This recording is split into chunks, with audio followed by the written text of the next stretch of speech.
Bonjour tout le monde. Je suis à Podgorica. Je suis. Alors, je sais pas comment ça s'appelle, mais c'est bien joli. C'est la. C'est le numéro 2 des choses à faire à Podgorica. Mais oui, donc je suis ici pour vous parler de hier, comment je suis arrivé ici. Et vraiment, ça va être assez rapide. Donc, après avoir fait la vidéo en haut du château, je suis redescendu. Et je me disais, qu'est-ce que je vais faire? Est-ce que j'essaye de passer sans payer? Est-ce que je suis honnête et je dis, je suis monté sans payer, voici mes 8 euros, qu'est-ce qui se passe? Donc après, j'ai dit, bon, ben, je verrai bien comment je me sens sur le coup. Et j'aurais pas dû m'inquiéter parce que en arrivant en bas, c'était fermé. Donc si j'aurais pas dû attendre du tout parce que ils étaient fermés. Je sais pas si c'était tout le jour ou quoi. Mais oui, les gens passaient, ils montaient, ils descendaient. Il y avait personne au guichet. Donc oui. Je sais pas si personne n'avait l'air étonné par contre. Donc je sais pas si c'est normal ou pas. Mais anyway. Et après, donc je suis rapidement redescendu, j'ai pris mon vélo et sur les 10h30, j'étais en train de rouler. Donc j'ai bien fait la route. Le seul truc, c'est que donc la carte de hier, l'altitude, c'était vraiment ça montait au début. Après, ça faisait des petites bosses. Après, ça montait un peu plus. C'était un plateau et puis après, ça descendait et c'est jusqu'à Podgorica, quoi. Mais par contre, la montée, c'était 1000 mètres de montée tout droit, quoi. Depuis le début.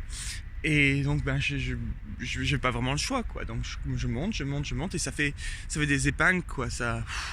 Et donc à chaque fois on peut voir qu'auteur à chaque épingle on pouvait voir qu'auteur.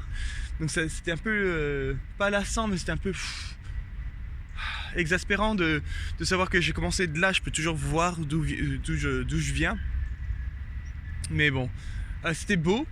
Et j'ai même réussi à aller plus loin que les nuages, plus haut que les nuages. Donc il y avait un moment je voulais prendre une photo et puis il y avait des nuages qui étaient devant moi. Mais bon, non, c'était assez beau. Mais voilà, hier j'ai vraiment pas fait grand chose parce que c'était une montée, après un peu un plateau. C'était beau, il y avait beaucoup de paysages spectaculaires, mais pas vraiment d'histoire, quoi. Il y avait pas, je me suis pas arrêté à un village ou quoi. Je me suis arrêté pour manger ce que j'avais dans mon sac, donc une pomme et des oranges et des noix. Mais sinon, il n'y avait pas grand chose. Je voulais m'arrêter à une boulangerie, mais il n'y avait rien. Et puis après, voilà, donc je suis redescendu. La descente, elle était bien, quoi. Ça faisait du bien de redescendre à la fin. Oui, non, mais sinon, il y a vraiment rien qui s'est passé hier. En arrivant à Podgorica, c'était assez bien parce que dans la ville, il y a plein de pistes cyclables. Et non, je suis arrivé à l'auberge, tout se passe bien.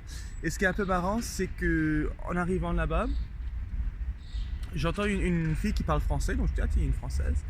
Et après, il y a trois Français qui arrivent avec des sacoches.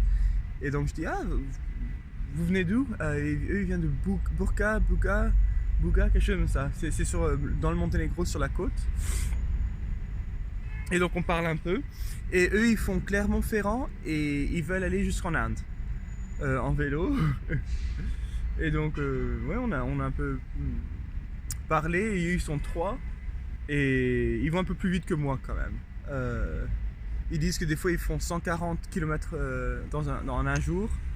Alors que moi, je crois mon maximum c'était 120 et c'est beaucoup trop. Mais non, sinon c'est à peu près tout. Aujourd'hui, je vais visiter Podgorica. Ça n'a pas l'air super touristique, ce qui est bien bon et mauvais. Mais il n'y a pas grand chose à faire non plus. Donc ça va être un jour de repos et puis c'est tout.